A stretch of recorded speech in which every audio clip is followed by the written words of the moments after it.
हा कार्यक्रम जॉयस मायर मिनिस्ट्रीच्या भागीदारांमुळे आणि मित्रपरिवारांमुळे शक्य झाला आहे. आपल्याला धर्माचा स्वतःचा लाडका ब्रँड मिळावा म्हणून येशूने मरण पत्करलं नव्हतं. त्याने मरण पत्करलं कारण आपलं देवाबरोबर एक जिव्हाळ्याचं, व्यक्तिगत, जवळचं असं नातं असावं त्याच्याद्वारे.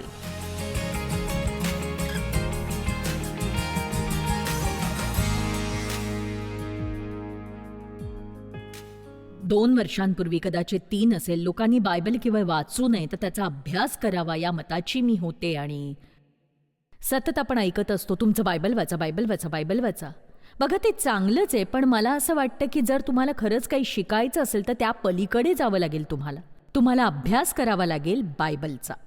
आता बऱ्याच जणांना वाटतं बायबलचा अभ्यास करणं हे डोक्यावरून जाणार आहे, पण ते तसं नाहीये. कधी कधी जर तुम्ही शांतपणे वाचलत आणि जे वाचताय त्याकडे लक्ष दिलत आणि स्वतःला विचारलत, मला यातून काय मिळणार आहे, हे मला काय सांगतंय, तुम्हाला आश्चर्य वाटेल. रोमकरांसमध्ये 12व्या अध्यायात, त्या फक्त एका अध्यायात 12 वेगवेगळे धडे आहेत. आणि म्हणून बायबलमधल्या पुस्तकातून मी थोडं शिकवत आलेले आहे. आणि मी फिस्करांचं उदाहरण देते, याकोबाचं देते, कलसेकरांचं देते, आणि सध्या मी गलतीकरांस पत्र वाचते आणि गलतीकरांसमधली शेवटचे 3 अध्याय तुमच्या समूहाला आज मिळणार आहेत. आणि मग हे सगळं बायबलच्या व्याख्यानात रूपांतरित होणार आहे आणि पुढच्या वसंतात ते सुरू होईल.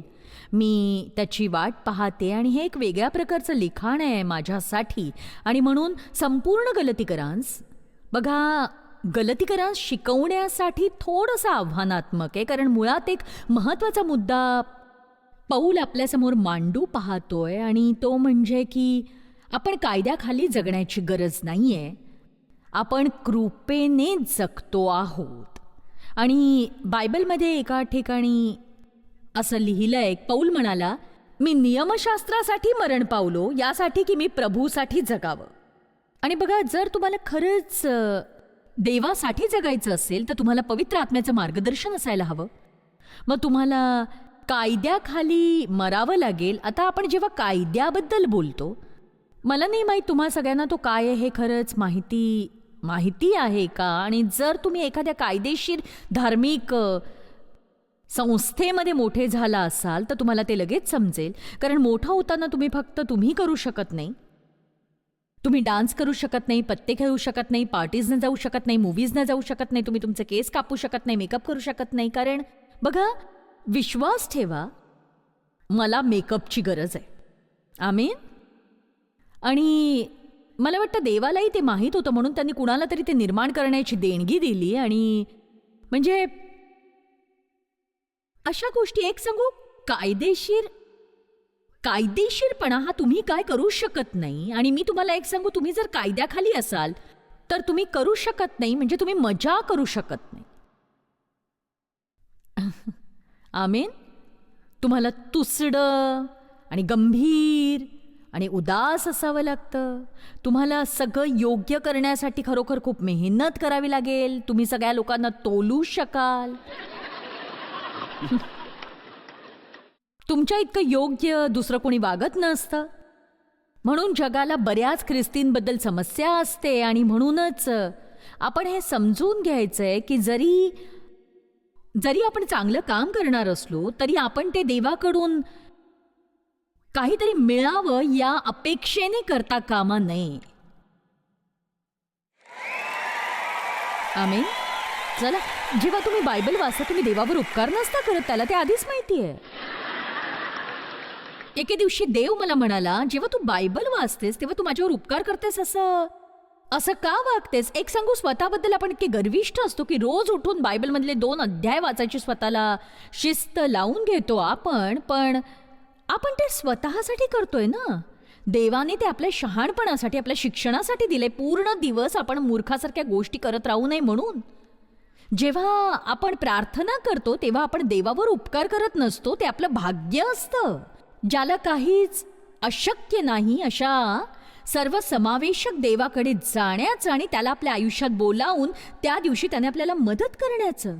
तर तुम्ही प्रार्थनाही केलीच पाहिजे, पण तुम्हाला जर देवाच्या मदतीशिवाय ते करायचं असेल तर मग नका वाचू बायबल आणि दिवसभर फक्त मूर्खासारख्या गोष्टी करण्यात वेळ घालवा आणि अडचणीत या.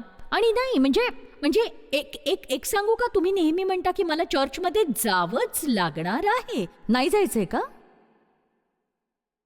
मला माझं बायबल वाचावंच लागेल? नाही वाचायचंय तुम्हाला? प्रार्थना करायची नाही करायची तुम्हाला? मला माझं घर स्वच्छ ठेवायचंय? नका ठेवू, अस्वच्छ घरात राहू शकता तुम्ही. आपण ना, मला करावंच लागेल हे भाषेतून काढावं लागेल, कारण मला वाटतं त्यामुळे आपल्याला दबलेलं असल्यासारखं वाटतं. आपण म्हणायला हवं, मला ते करायचंच आहे, मी मनापासून करणार आहे, मला करावंच लागेल असं नाही. आम्ही मला थोडी काळजी वाटते हे सगळं शिकवू पाहत असताना, कारण असे बरेच लोक आहेत ज्यांना पूर्णपणे कळू शकत नाही की कायदा काय आहे. बघा, जूनसाठी कायदा खूप जास्त होता 10 आज्ञांपेक्षाही. आणि जेव्हा येशू वधस्तंभावर होता, तो म्हणाला हे संपलंय, तो कायदा म्हणत होता. त्याने कायदा पूर्ण केला. देवासह कुठल्याही प्रकारचं नातं असण्यासाठी, कुठलंही जिव्हाळ्याचं नातं, आणि आपल्याला कल्पना नाही आपल्याला किती परिपूर्ण असायला लागेल. म्हणजे तो कमाल प्रमाणापर्यंत पवित्र आहे आणि त्याचं अस्तित्व आपल्याला जाळू शकतं. त्याचं त्याच्या पावित्र्याच्या ज्वाला आपल्याला जाळू शकत होत्या. जर येशूने आपल्या पापांसाठी मरण पत्करलं नसतं, आपली कर्ज त्याने फेडली नसती, आपल्यासाठी मार्ग मोकळे केले नसते देवाशी नातं जोडण्याचे, तर आपल्याला स्वतःचा छोटासा लाडका धर्माचा ब्रँड मिळावा म्हणून नाही येशूने मरण पत्करलं. तो मरण पावला म्हणजे आपण देवाबरोबर एक जिव्हाळ्याचं, व्यक्तिगत जवळचं असं नातं निर्माण करू शकू त्याच्याद्वारे. आणि सगळं काही असेल ते ख्रिस्ताद्वारे. जुन्या कराराचं मंदिर हे 3 भागांचं आहे. तिथे आउटर कोर्ट आहे, पवित्र जागा आणि अतिशय पवित्र जागा. आणि अतिशय पवित्र जागा पवित्र जागेपासून 3 फूट जाड पडद्याने वेगळी झाली होती. आणि मी विसरले आता ते किती उंच होतं, पण ते उंच होतं, खूप उंच. कोणी तिथे पोचलं नव्हतं आणि फक्त महायाजक त्या पवित्र जागेत जाऊ शकत होते. आणि मग वर्षातून फक्त एकदाच. आणि मग सगळ्या प्रकारची धुणी आणि आंघोळी आणि विशिष्ट कपडे चढवल्यानंतर आणि मग त्याला आत जायचं असायचं आणि इतरांच्याच पापांची कबुली द्यायची असं नाही, तर स्वतःच्याही द्यायची. पण जेव्हा येशू वधस्तंभावर मरण पावला तेव्हा पहा, पवित्र स्थानातील पडदा वरपासून खालपर्यंत फाटून दुभागला, भूमी कापली, खडक फुटले, थडगी उघडली आणि निजलेल्या पवित्र जनातील पुष्कळ जणांची शरीरे उठवली गेली. निजलेल्या पवित्र जनातील पुष्कळ जणांची शरीरे. बघा, येशूने कायदा आपल्यासाठी ठेवला आहे आणि आपण आता कृपेच्या अनुमतीमध्ये राहत आहोत. देवाचे आभार त्याच्या कृपेसाठी. कृपा ही येशूच्या जीवावरची देवाची संपत्ती आहे. ती अपात्र अशी मर्जी आहे, पण ते त्याच्यापेक्षा जास्त आहे. आणि मला वाटतं कधी कधी हा भाग सुटतो आणि हा सुटायला नको होता, कारण कायदा ठेवण्यासाठी आवश्यक असलेली शक्ती म्हणजे कृपा आहे. औपचारिक कायदा नाही, सगळी धुणी नाही, ते त्याग नाहीत, विशिष्ट दिवसांचं पालन नाही आणि बऱ्याच गोष्टी ज्या त्यांना कराव्या लागत होत्या त्यांचा अर्थ आपल्याला लागतही नाही. आणि एका मिनिटात मी वाचणार आहे ते सगळं, तुम्ही म्हणणार आहात काय? पण तो नैतिक कायदा, त्यापासून आपण मोकळे झालेलो नाही. आपण अजूनही 10 आज्ञा पाळायची गरज आहे, पण आता तो कायदा आपल्याकडे दगडी टेबलवर येत नाही आणि त्याने ते ठेवणं अजून कठीण होतं. ते आपल्या हृदयावर कोरलं गेलंय. आणि बघा, पवित्र आत्मा आपल्या आत राहतो. जर आपण ख्रिस्ती म्हणून नव्याने जन्मलो तर कसं पवित्र आत्म्याने आपलं नेतृत्व करायचं आणि त्याचे संकेत मिळवायचे हे आपण शिकलो तर आपल्याला कधी करायचं, काय करायचं हे अंतःप्रेरणेने कळत जातं. पण जर तुम्ही कायद्याखाली जगत असाल तर तुमचा वेळ कायदा नियम पाळण्यातच खर्च होतो आणि मग पवित्र आत्म्याचं मार्गदर्शन तुम्ही स्वीकारत नाही. खरं तर तुम्ही बघणार आहात की पौल म्हणतो की जे नियमशास्त्राखाली जगतात ते अपरिपक्व आहेत, ते अजूनही बालख्रिस्ती आहेत. पवित्र आत्म्याचं नेतृत्व करण्यासाठी एक परिपक्व विश्वास असणारा लागतो. का सांगू? तिथे जबाबदारी येते. जर तुम्हाला कोणीतरी 10 नियम दिले आणि म्हटलं की हे अनुसरा, देवाशी तुमचं नातं असेल, तुम्ही तुमची यादी वाचू शकता, बरोबर बरोबर बरोबर बरोबर, आणि त्या श्रीमंत तरुण राजासारखे तुम्ही व्हाल. तो म्हणतो, तारण्यासाठी मी काय करावं, कसं मी देवाला खुश करू? आणि मग येशूने काही आज्ञांची यादी दिली आणि तो म्हणाला, मी हे केलंय, मी ते केलंय, मी ते केलंय. आणि मग येशू म्हणाला, मग तुमची अजूनही एक गोष्ट राहिली आहे. पण जा आणि तुमच्याकडचं सगळं विका आणि ते गरिबांना द्या. आणि ते म्हणतं तो दुःखी होऊन गेला कारण तो पैशांमध्ये गुंतला होता. पण यापासून आपल्याला संदेश मिळतो की आपण कितीही चांगल्या गोष्टी केल्या तरी आपल्या प्रत्येकात काही ना काही उणीव ही नक्कीच असते. आणि म्हणूनच मला सांगा, किती परिपूर्ण दिवस असतात तुमच्याकडे?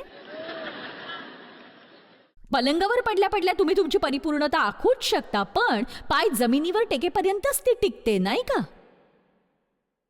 म्हणजे घरात कुणी नसताना मी केवढी तरी धार्मिक आध्यात्मिक होते. घरात कुणी नसताना मी अगदी पवित्र मिस होली आहे, आणि कोणीतरी आल्यावर माझं असं होतं आणि कायदा अपराधी वाटू देतो. अपराध अपराध अपराधी अपराधी अपराधी. मी सांगू, मला सतत अपराधी वाटायचं. हे गुप्त ओझं मी सतत वागवायचे आणि मला वाटायचं मला अपराधी वाटलं नाही तर ते चुकीचं आहे.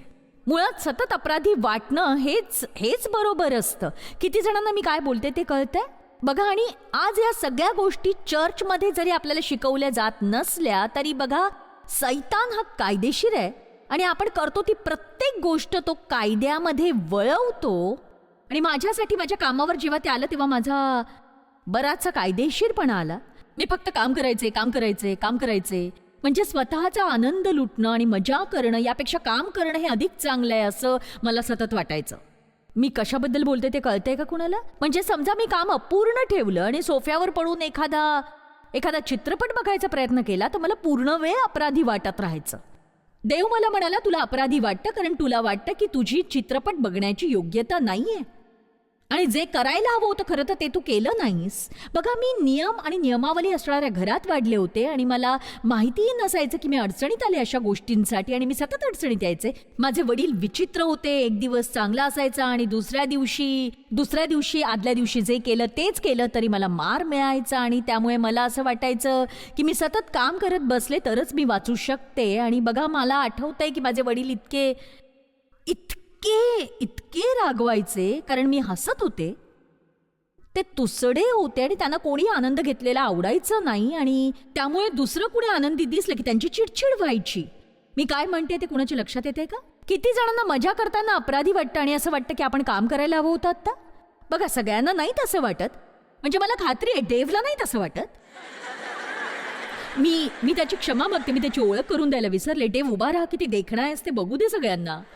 माझा नवरा स्मार्ट आहे. तर मजा करताना मला सारखं अपराधी वाटायचं. म्हणजे माझ्या आयुष्याचा आनंद घेण्यासाठी मी बरीच वर्ष सैतानाशी झगडले आणि म्हणून मी माझ्या टीव्हीच्या कार्यक्रमाचं नाव आनंद लुटा प्रत्येक दिवशी जीवनाचं असं ठेवलं. का माहितीये? चोर येतो तो केवळ चोरी, घात आणि नाश करावयास, पण येशू म्हणाला, मी आलो ते तुम्हाला जीवनप्राप्ती व्हावी व ती विपुलपणे व्हावी म्हणून. विपुलपणे व्हावी म्हणून याचा अर्थ असा निश्चितच नाही की आपण कामच करू नये. पण बरेच लोक स्वतःच्या आयुष्याचा आनंद का घेत नाहीत त्याचं कारण सांगू, ते स्वतःचाच आनंद घेत नाहीत. म्हणून गलतीकरासमध्ये पौल लोकांना समजावू पाहतोय की त्याने त्यांना कायद्यापासून मुक्त केलेलं आहे. त्यांना कायद्याखाली जगायची गरज नाही. पौलाला ज्यू नसलेल्या लोकांना शिकवण्यासाठी बोलावलं गेलं आणि त्यातले बरेच जण मूर्तीपूजक होते. म्हणून त्यांना कायद्याची फारशी समस्या नव्हती कारण त्यांना कायदा कधी शिकवला नव्हता. पण ते तारले गेल्यानंतर कृपेबद्दल त्यांना कळल्यावर मग यहुदी म्हणवले जाणारे जे खरं तर कायदेशीर ज्यू होते, धार्मिक सभेमध्ये आगंतुकपणे यायचे आणि त्या लोकांना कायद्याखाली परत आणू पाहत होते. ते म्हणायचे, हो, हे खूप मोठं आहे की तुम्ही कृपेने तारले गेलात आणि ते आश्चर्यकारक आहे. आणि त्यातल्या अनेकांनी ख्रिस्त स्वीकारला, पण तरी ते कायद्याबाहेर जात नव्हते. आणि एक सांगू का, जुना मार्ग जाऊ देणं किती कठीण आहे. नक्कीच नाही का? कठीण आहेत त्या गोष्टी जाऊ देणं. कधी कधी तुम्हाला माहीत असतं त्याने काही चांगलं होत नाही तरी ते जाऊ देणं कठीणच असतं. मी एका व्यक्तीला ओळखते, कदाचित आज ती टीव्हीवरून हा कार्यक्रम पाहतही असेल. ती एका चर्चमध्ये जाते, तिथे ती काहीच शिकली नाही आणि मला तिने सांगितलं की मी काहीच शिकले नाही. आणि मी म्हटलं की तुला इथे काय मिळतं, या चर्चमध्ये तू काय शिकतेस? तर ती म्हणाली, काही नाही. मी म्हटलं मग तू तिथे का जात राहतेस? ती म्हणाली, थोडा काळ तिने वेगळ्या चर्चमध्ये जायचा प्रयत्न केला. खरं तर ती तिथे काहीतरी शिकलीही, पण तरीही ती जुन्या चर्चमध्ये पुन्हा जाऊ लागली. आणि मी म्हटलं का? पण ती म्हणाली, तिने हे म्हटलंय की मी त्या परंपरा मोडू शकत नाही. बघा, लोकांना गोष्टींचं व्यसन जडतं. तुम्हाला सांगू, रूढी काय आहेत? रूढी म्हणजे तुम्ही एखादी गोष्ट वारंवार वारंवार करत राहता आणि त्यातला सगळा अर्थच संपून जातो. तुम्हाला त्याचा काही अर्थच माहीत नसतो, करायचं म्हणून तुम्ही ते करता. तो एक यांत्रिक भाग असतो तुमच्यासाठी. बघा, आपण चर्चमध्ये काही देवाकडून ब्राउनी पॉइंट्स मिळवण्यासाठी जात नाही. तुम्ही इथे प्रवास करून आलात कारण तुम्ही देवाबरोबरच्या नात्याबद्दल प्रामाणिक आहात. तुम्हाला पुढे जायचंय, तुम्हाला वचन ऐकायचंय, तुम्हाला वाढ हवी आहे. आणि म्हणून मी तुम्हाला फक्त नियमांचा संच आणि तुम्ही या सभागृहात असेपर्यंत तुम्ही काय करावं हेच सांगणार नाहीये. मी तुम्हाला काहीतरी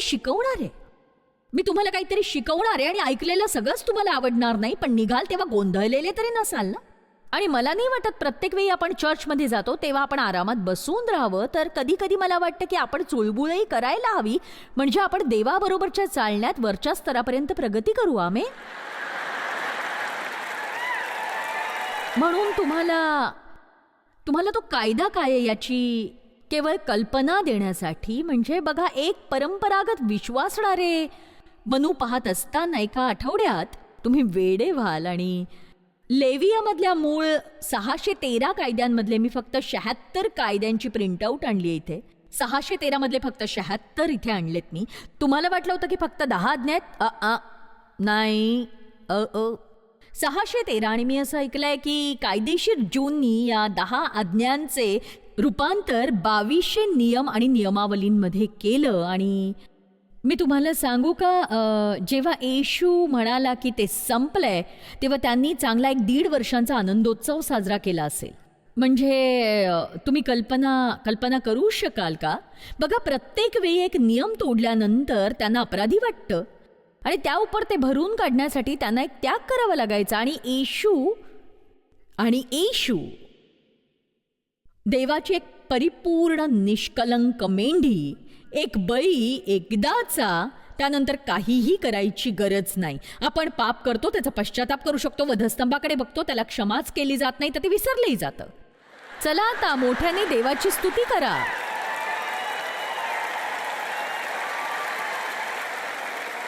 आणि बघा, म्हणजे असं नाही की आपलं आयुष्य पापी असेल. गबाळं आयुष्य जगणं आणि तसंच चालवणं यासाठी कृपा हे कारण होऊ शकत नाही. तसं नसण्याची ती शक्ती आहे. बघा, या सगळ्या गोष्टी कराव्या लागतील असं त्यांना सांगितलं गेलं, पण त्यांच्याकडे ते सामर्थ्य नव्हतं आणि तो कायदा देवानेच दिला म्हणून ते पाळू शकत नाही हे त्यांना कळेल. आणि मग त्यांना एका तारणाहाराची गरज आहे हे त्यांना कळेल. आणि अनेकदा आपण तारले जातो तरी कामातूनच स्वीकृती मिळवू पाहत असतो. आणि एकदाचे स्वतःचे तुकडे पाडून आपण थकलो की देवाला म्हणतो, देवा मी हे करू शकत नाही. आणि तो म्हणतो, मला हे सुरुवातीपासूनच माहीत होतं. आणि मग आयुष्यात जे देवाने करणं गरजेचं आहे त्यासाठी आपण देवावर विश्वास ठेवायला शिकतो. आता जरा बघूया. देव म्हणाला, तू सगळे 76 वाचणार नाहीस का? मी म्हटलं नाही, पण आणि या प्रत्येकासाठी तिथे शिक्षा आहे. तिथे एक साधारण दंड आहे जो मला अजून सापडलेला नाही. मी एकाला ते शोधायला लावलंय, पण ते विशेष दंड होते. आणि तुम्ही कुठलंही यीस्ट किंवा मध देवाला अर्पण करताना जाळू शकत नाही. तुम्ही मीठ अर्पण करायची हिंमत दाखवू नका. आणि तुम्ही मांस खाऊ शकत नाही, ते देवाला अर्पण करण्यासाठी वाचवा. रक्त खाऊ शकत नाही. एखाद्या गुन्ह्याचे साक्षीदार असताना तुम्ही साक्ष द्यायला विसरू नका. आणि कुठल्याही गुन्ह्याबद्दल तुम्हाला सांगितल्यास त्याची साक्ष द्यायला विसरू नका. बघा, मला त्यात गुंतायचं नाहीये, पण ही कल्पनाच हास्यास्पद आहे, नाही का? तुम्ही अस्वच्छ प्राण्याला हात लावू शकत नाही. निष्काळजीपणे तुम्ही शपथ घेऊ शकत नाही. शेजाऱ्यावर एखादी जबाबदारी असेल तर तुम्ही त्यात फसवू शकत नाही. जर फसवलं तर तुम्हाला ती वस्तू परत द्यावी लागेल. अधिक साधारण दंड 20% दंड. आणि जर तुम्हाला हरवलेली वस्तू सापडली आणि तुम्ही त्याबद्दल खोटं बोललात तर 20% अधिक दंड होईल. तुम्ही तुमचे केस अव्यवस्थित ठेवू शकत नाही. आणि त्यापैकी हा एक कायदा होता. आणि ते म्हणालं, तुम्ही मराल कारण देव प्रत्येकावर रागवेल. आता बघा, तुम्ही म्हणाल काय एक सांगू, लोक त्यांना माहीत नव्हतं, त्यांना प्रत्येकासाठी कायदा असायला हवा होता, कारण देव त्यांच्यात राहत नव्हता आणि त्यांच्यात शहाणपणाच राहत नव्हता. नाहीतर ते इतर कुठल्याही प्राण्यासारखे राहिले असते जर त्यांच्याकडे कुठला कायदा नसता. आणि बघा, आजकालच्या काही केशरचना आपण कृपेमध्ये राहतो याचा मला आनंद आहे.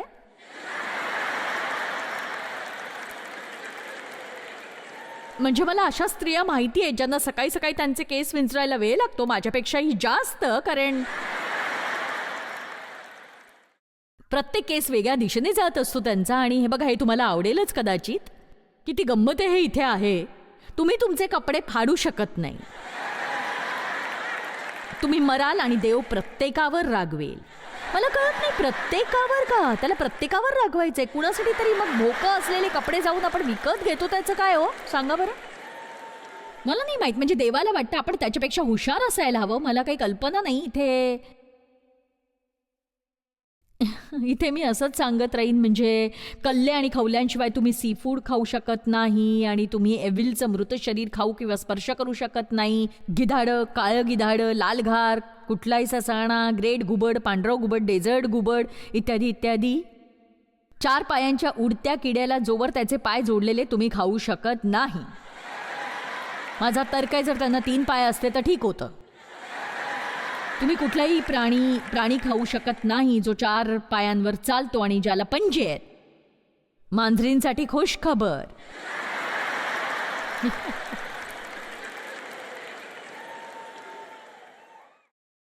मला वाटतं एक सांगू का, हे तुम्ही मुलाला जन्म दिला तर 33 दिवस चर्चमध्ये जाऊ शकत नाही. आणि म्हणजे त्यावेळेला सुद्धा मुलगी हा प्रकार चालूच होता, पण तुम्ही मुलीला जन्म दिल्यावर 66 दिवस जाऊ शकत नव्हतात, कारण स्त्रीला अस्वच्छ मानलं जात होतं. आणि मग त्यात लिहिलंय की तुम्ही आईबरोबर संभोग करू शकत नाही, वडिलांबरोबर संभोग करू शकत नाही. हे वाचून असं वाटतं, अर्थातच यासाठी यांना कायदा का करावा लागतोय? कारण सांगू, कारण देव त्यांच्यात राहत नव्हता म्हणून. आणि खरं सांगू, पवित्र आत्मा आपल्या आत वास करणं हे किती छान असतं. आणि खरं तर त्याची पुरेशी जाणीव असणं की ते मी करण्यासारखं नाहीये. आणि बघा, आपल्याला पवित्र आत्म्याचं नेतृत्व अनुसरायचंय आणि पवित्र आत्मा जे करायला नाही म्हणतो ते करणं आपल्याला थांबवायचंय. आणि आपली कायद्यापासून सुटका झालेली आहे. आपण कृपेमध्ये राहतोय आणि जे काही देवाला आपण करायला हवंय त्या क्षमता तो आपल्याला देतो. असंच काही आणखी निव्वळ मजेशीर बघणार आहोत की तुम्ही तुमची दाढी कापू शकत नाही, पण जर कापली तर त्याला दंड नाही. तुम्ही तुमचे केस असे बाजूने कापू शकत नाही. मला वाटतं मागून कापू शकता आणि बाजूने वाढवू शकता.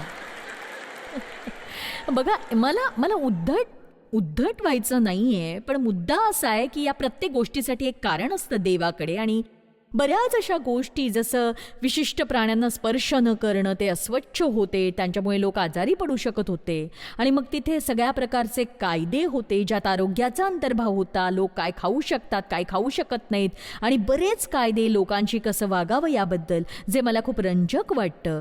परदेशी लोकांची गैरवर्तन करू शकत नाहीत आणि खोटी वजनं आणि तराजू वापरू शकत नाहीत, आईवडिलांना शाप देऊ शकत नाहीत, एखाद्या वेश्येशी लग्न करू शकत नाहीत, वगैरे वगैरे वगैरे. आणि बघा, नव्या करारानुसार आपण स्वातंत्र्याच्या उदात्त कायद्याखाली राहतो आणि तो प्रीतीचा कायदा आहे. आणि खरंच नवीन करारामध्ये असा संदेश आहे की जर देवासमान प्रीतीमध्ये तुम्ही चालायला शिकलात. आता ऐका, देव आपल्यावर प्रीती करतो, आपण ती प्रीती स्वीकारतो, आपण स्वतःवर समतोल प्रमाणात प्रेम करायला शिकतो. कारण तुम्ही जर स्वतःवर प्रेम केलं नाही तर इतरांवरही करू शकणार नाही. मी म्हटलं, तुम्ही स्वतःवर प्रेम केलं नाही तर इतरांवरही करू शकणार नाही. जर तुम्ही स्वतःवर दया केली नाही तर इतरांवरही दया करणार नाही. जर तुम्ही स्वतःच्या बाबतीत पक्षपाती राहिलात, इतरांच्या बाबतीतही पक्षपाती राहाल. आणि हीच माझी मोठी समस्या होती. मला मीच आवडत नव्हते, कारण माझा गैरफायदा घेतला गेला होता. मला ती माझी चूक वाटत होती, माझं काहीतरी चुकत होतं असं वाटलं. मी मोठी होत असताना आयुष्यभर माझ्या डोक्यात हाच संदेश वाचत होता, काय झालं तुला, काय झालं तुला, काय चुकले तुझ्यात, काय चुकले. कुणाला तरी आठवतंय ना हे सगळं? काय चुकलंय तुझ्यात, काय चुकलंय तुझ्यात? बघा, स्वतःवर प्रेम करायला शिकायची गरज आहे, कारण त्याशिवाय तुम्ही इतरांवर नाही करू शकणार. बायबलमधला हा सगळ्यात महत्वाचा संदेश आहे. त्याने उत्तर दिले, तू आपला देव परमेश्वर याच्यावर संपूर्ण मनाने, संपूर्ण जीवाने, संपूर्ण शक्तीने व संपूर्ण बुद्धीने प्रीती कर आणि जशी आपणावर तशी आपल्या शेजाऱ्यांवर प्रीती कर.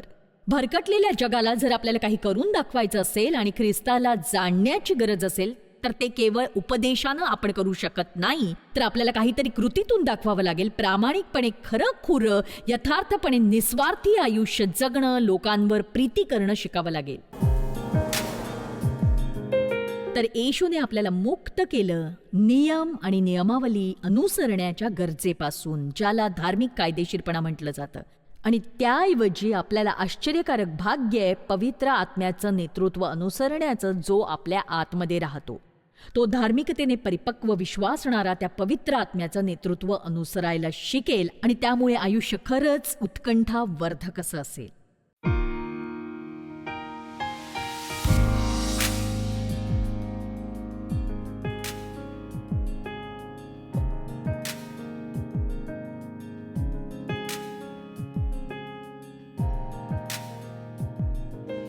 हा कार्यक्रम जॉयस मायर मिनिस्ट्रीच्या भागीदारांमुळे आणि मित्रपरिवारांमुळे शक्य झाला आहे.